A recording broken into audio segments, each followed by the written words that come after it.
इसका मतलब है डेट ऑफ बर्थ है, बर्थ कहा जाता है पैदाइश का दिन।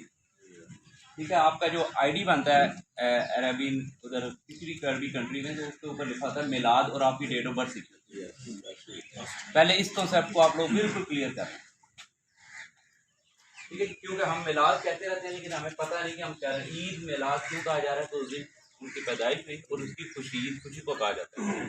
तो ये रिक्वेस्ट है कि पहले आपने मिलाद के मायने समझ लें कि मिलाद कहाँ, तो क्योंकि फ्राइडे को आ रही थी मिलाद, तो हमने कहा कि हम वो डेट जो है वो आज जो हम उसको सेलिब्रेट कर रहे हैं, संडे को डिले करेंगे। अगली रिक्वेस्ट आप लोगों से ये है कि इसके आप सब लोग बैठे हैं इसी सोसाइटी का हिस्सा, एक एक पॉजिटिव बात ज़रूर बता दें प्यारे रसूल की जो आपने अपनाई हुई है। एक एक बात हर बंदा जिसने अपनाई हुई है और वो उस पर प्रैक्टिकल काम कर रहा है, वर्बल नहीं होगी। पहले मैडम मैं कभी अपने घर के मुलाजिमों इन सबको बताना मुझे, मैं कभी अपने घर के मुलाजिमों को नौकर नहीं करती। वो बिल्कुल ऐसी है जैसे मेरे सगे बहन भाई होते हैं। मैं उनके प्लेटों में से खाना खा लेती हूँ, पहले वो लोग खाते हैं और बाद में मैं कहती हूँ।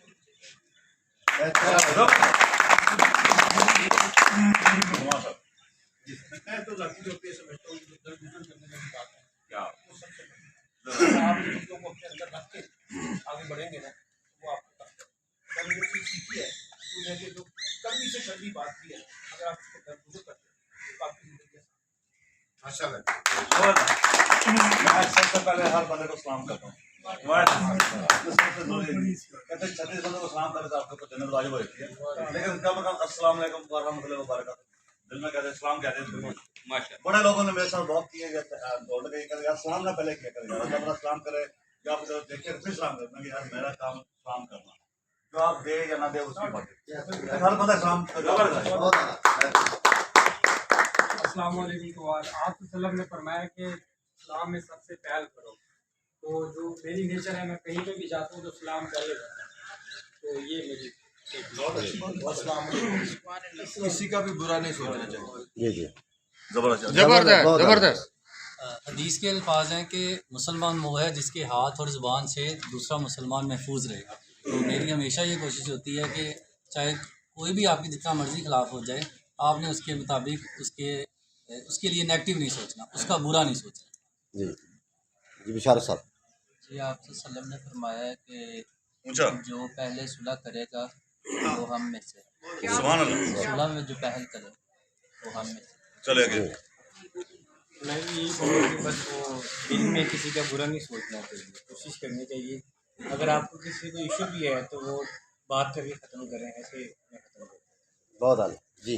किसी के लिए भी मददगार साबित हो, ख़ासतौर पे वो लोग जो कि अंडर प्रिविलेज्ड हैं या जिनके पास बहुत ज़्यादा अथॉरिटी नहीं है, उनके लिए हेल्पफुल साबित हो। जी डॉक्टर साहब मैं सिर्फ 2 मिनट का टाइम लूँगा जी, शराज साहब की इजाज़त से। जी जी इजाज़त है। मिलाद के हवाले से आपने स्टार्ट किया ना जी जी आज उधर हमारे ना लेक्चर था, उसका उन्वान था, मौजूद था इश्क रसूल, जी और इश्क के ऊपर काफ़ी डिटेल स्कॉलर थे, उन्होंने गुफ्तगू की।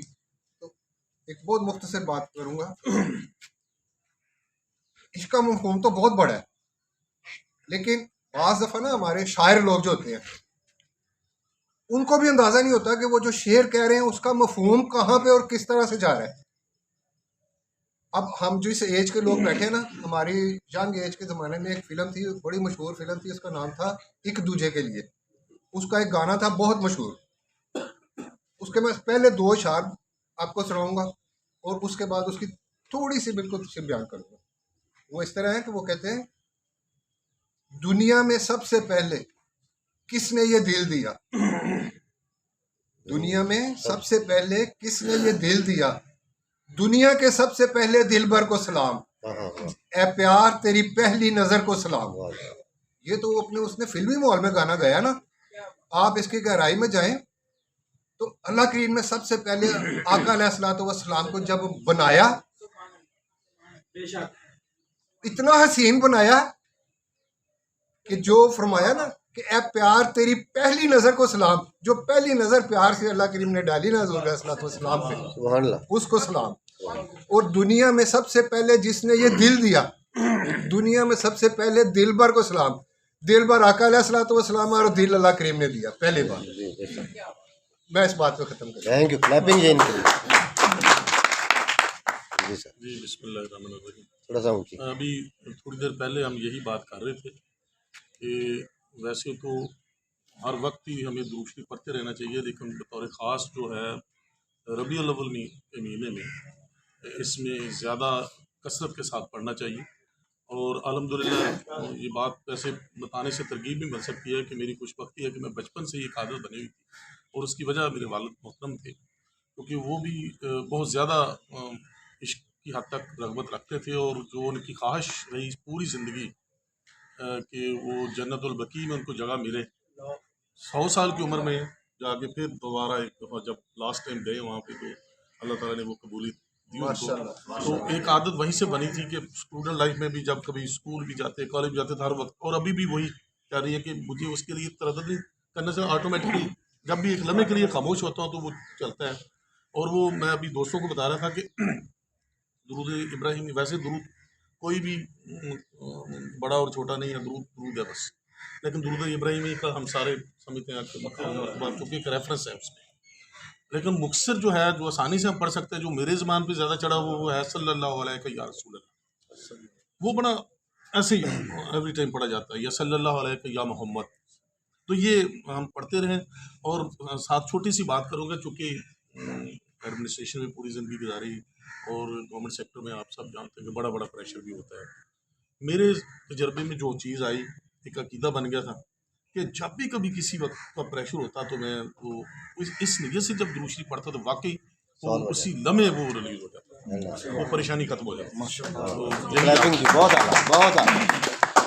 जी, मेरे पास बताने के लिए कुछ ख़ास तो है नहीं, लेकिन एक रूटीन है वो मैं नहीं शेयर करना चाहूँगा। दूसरा, मेरी बस एक छोटी सी कोशिश ये होती है कि जो मेरे ऑफिस के स्वीपर्स हैं, जो गार्ड्स हैं, इससे पहले कि वो मुझे सलाम करें, मैं उन्हें सलाम करता हूँ, सलूट करता हूँ, ताकि अगर कभी मेरे अंदर किसी किस्म का गुरूर भी आए तो वो कभी मैं कहूँ कि यार ये मेरे बराबर है, और उनकी इज़्ज़त भी उतनी जितनी मेरे डायरेक्टर की। बहुत आला, तालियां जी सर। एक्चुअली हज़रत सल्लल्लाहु अलैहि वसल्लम के बारे में अगर बात हो रही है तो उनकी तो सारी ज़िंदगी जो है मुख्तलिफ स्टैंडर्ड बनाने में, और हमारी आखिरत के लिए भी जो है उन्होंने हमें स्टैंडर्ड्स बता दिए हैं, तो उनके ऊपर इन सब लोगों ने बताई हैं। वो तो चंद एक चीज़ें हैं, लेकिन बहुत सारी चीज़ें जो है हमें जो फॉलो करनी चाहिए। उनमें से एक जो है अल्लाह ताला से उम्मीद ना रखना, उस पर यकीन कामिल रखना जो है, वो मैं सबसे ज़्यादा अव्वल क्या कहते हैं इसको, प्रायोरिटी जो है वो देना चाहूँगा, या हर वक्त उस पर कोशिश करता हूँ कि उस पर रखूँ। तो अल्लाह ताला पे यकीन जो है ना, जब आपने उसके ऊपर उम्मीद नहीं रखनी, आप यकीन रखें। आप यही पैगाम जैपनीज में देना चाहेंगे? ये चीज़ दें। अल्लाह नो खमी समान नो नमाए दे आनो मोजिम्ब पूरे करा तो यत्ते कोई आनो नोरिश मस। थैंक यू जी डॉक्टर साहब।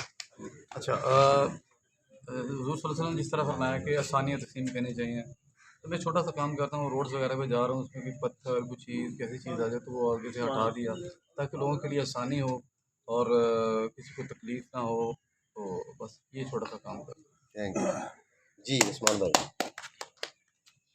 सारे लोगों ने बड़ी अच्छी बातें की। मैं भी इसमें जो ऐड करूँगा, जो मैं जैसे शराज भाई ने कहा, जो आप खुद कर रहे हैं, तो इसमें ये है कि सिला रहमी करें आप, और लोगों के काम आए जिस भी कैपेसिटी में आप लोगों के काम आ सकते हैं। अगर आपके पास इल्म है तो आप इल्म फैलाएँ, हुनर है हुनर फैलाएँ, दौलत है तो दौलत तकसीम करें। तो एक बात तो शराज साहब बड़ी अच्छी करते होते हैं कि डाई एम्पटी, कि खाली मरो, साथ कुछ ना लेके जाओ। वाह क्या बात। तो जो कुछ अल्लाह ताला ने आपको दिया है सलाहियत की सूरत में, दौलत की सूरत में, उसको तकसीम करके जाओ।